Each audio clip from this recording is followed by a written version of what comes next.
വയനാട്ടിൽ ഈ ഒരു ഉരുൾപൊട്ടൽ എന്ന് പറയുന്ന ഒരു ദേശീയ ദുരന്തമായിട്ട് തന്നെ ഏറ്റെടുത്തു. എന്തായാലും ഇപ്പോൾ മുഖ്യമന്ത്രി പറഞ്ഞൊരു കാര്യമാണ് നമ്മൾ നോക്കാൻ പോകുന്നത്. അതായത് അദ്ദേഹം പറഞ്ഞ ഇങ്ങനെയാണ്, നമുക്കറിയാം ഈ ഒരു അപകടം നടന്ന സ്ഥലമാണ് ചൂരൽമല, അട്ടമല തുടങ്ങിയ സ്ഥലങ്ങളൊക്കെ. ഈ ഒരു സ്ഥലങ്ങളെന്ന് പറയുന്നത് ഒരു അപകട കേന്ദ്രങ്ങളെ അല്ലായിരുന്നു, അതായത് അപകടം ഉണ്ടാകാൻ സാധ്യതയുള്ള മേഖലകളെ അല്ലായിരുന്നു എന്നാണ് മുഖ്യമന്ത്രി പറയുന്നത്. പക്ഷേ ഈ ഒരു അപകടത്തിൻ്റെ ഒറിജിൻ പ്ലേസ്, അതായത് മുണ്ടക്കയം, അവിടെ തീവ്ര അപകട മേഖലയാണ്, അവിടെ ആൾതാമസമൊന്നുമില്ല.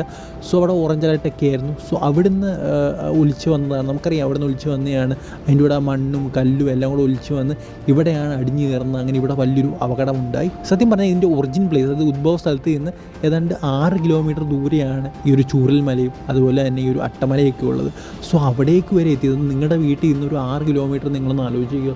സോ അത്രയും ഒഴുകി വന്ന ആ ഒരു മണ്ണും കട്ടയെന്നൊക്കെ ആലോചിക്കുമ്പോൾ വിശ്വസിക്കാൻ പോലും സാധിക്കുന്നില്ല. നമ്മളൊക്കെ വിചാരിക്കും നമ്മൾ താമസിക്കുന്ന സ്ഥലങ്ങളൊക്കെ ഒരു അപകടമില്ലാത്ത സ്ഥലങ്ങളാണെന്ന്. പക്ഷേ അങ്ങനെയൊന്നുമല്ല.